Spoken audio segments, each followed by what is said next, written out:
Hello viewers, welcome to filmi craft. நான் உங்கள் அருண். இந்த எபிசோட நான் பார்க்க போகிற படம் 2019 ஒரு ஃப்ரெஞ்ச் கிரைம் ட்ராமாவாக வெளியான 3 Days and a Life.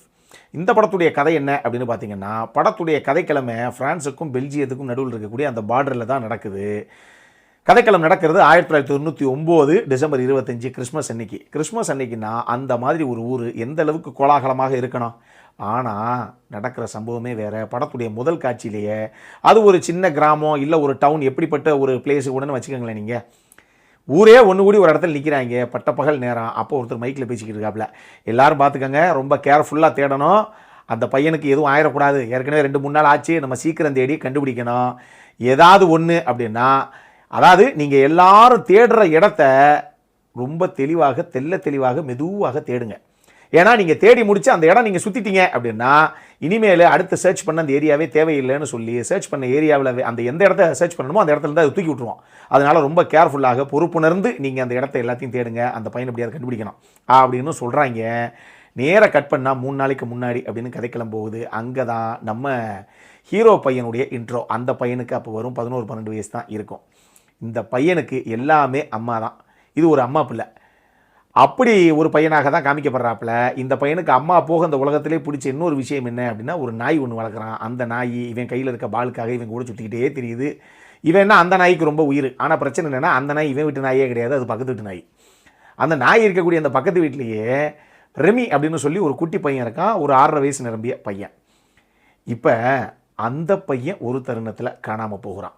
இப்போ படத்துடைய ஆரம்பத்தில் 3 நாளாக தேடிக்கிட்டு இருக்காங்களே, அது எந்த பையன் அப்படிங்கிறது உங்களுக்கு தெரிஞ்சிருக்கும். ஆனால் இதுக்கு பின்னாடியே இன்னும் நானே சொல்லாத பல விஷயங்கள் உள்ள இருக்குது. அந்த பையன் எப்படி காணாமல் போனான், அந்த பையனுக்கு என்ன தான் ஆச்சு, அவன் காணாமல் போனதுக்கு பின்னாடி இருக்கக்கூடிய அந்த மர்ம பின்னணி என்ன, இது எல்லாம் தான் இந்த படத்துடைய மொத்த கதையை.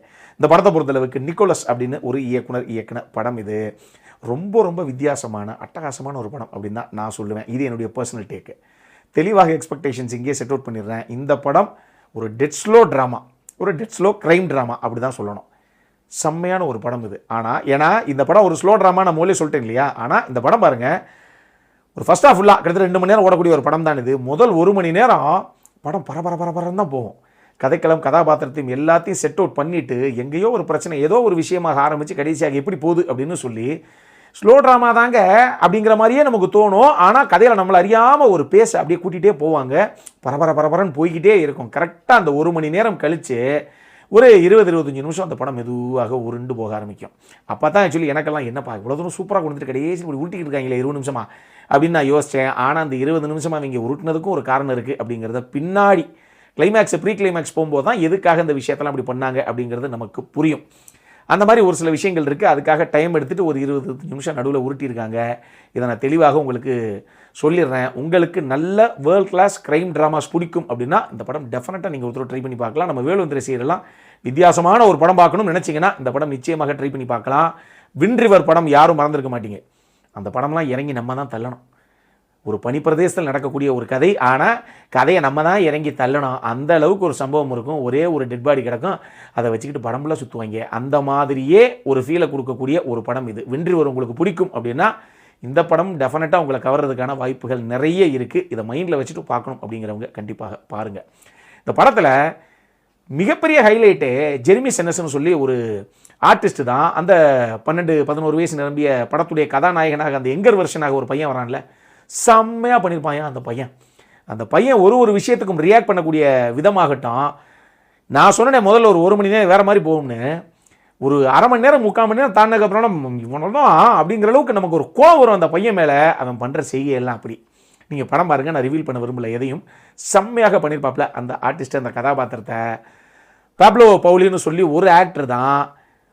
அதாவது நம்ம கதாநாயகன், ஆனால் ஒரு யங்கர் வெர்ஷனுங்கிறதுலேருந்து அடுத்து கொஞ்சம் யூத்தாக ஒரு வாலிப பையனாக அந்த கேரக்டர் மாறும்.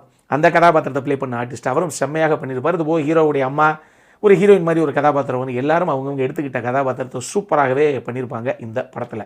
முக்கியமாக அந்த படத்துடைய சினிமோட்டோகிராஃபி செம்மையாக, அந்த லேண்ட்ஸ்கேப்பை இவங்க கன்சீவ் பண்ண விதமே செம்மையாக இருக்கும். எங்கே என்ன மாதிரி ஒரு ஊரில் ஒரு ஃப்ரெஞ்ச் டவுன் இல்லை ஒரு ஃப்ரெஞ்ச் வில்லேஜ் அப்படின்னா என்ன அழகாக இருக்குது, நம்ம ஊர்லேயும் வச்சுருக்காங்க அப்படிங்கிற மாதிரி சூப்பராக அந்த இடத்த வந்து இவங்க காட்சிப்படுத்தியிருப்பாங்க.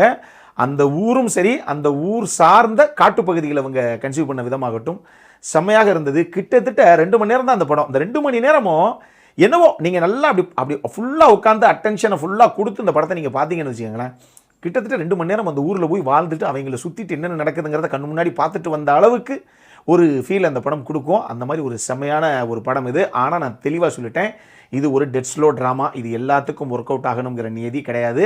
இந்த அளவுக்கு உருண்டாரே பல பேருக்கு போவாங்க ஒரு சின்ன விஷயத்துக்கு இவ்வளோ தூரம் இழுக்கிறாங்க அப்படிங்கிற ஃபீல் வந்துடும். நான் நம்ம வேவ்லென்த் ரசிகர்லாம் கண்டிப்பாக பாருங்கள் அப்படின்னு தான் சொல்லுவேன். மற்றவங்களுக்கு அது அவங்களுடைய கால் தான். அடல் கார்னரை பொறுத்தளவுக்கு இந்த படத்தில் ஒரு சில விஷயங்கள் இருக்குது, அது பயங்கர செக்ஷுவலி அப்படின்னு சொல்லிட முடியாது. UA 16+ ரேஞ்சுன்னு வச்சுக்கோங்களேன். அந்த மாதிரி ஒரு சில காட்சிகள் இருக்குது. வேணும்னா நீங்கள் பார்த்துட்டு அதுக்கப்புறம் நீங்கள் பார்க்கலாமா வேணாமா உங்கள் லவ்டு ஒன்ஸோட அப்படிங்கிற அந்த கால்லாம் நீங்களே எடுத்துக்கோங்க. ஸோ பார்க்கணுங்கிறவங்க ஒரு தடவை டெஃபினட்டாக ட்ரை பண்ணி பாருங்கள்.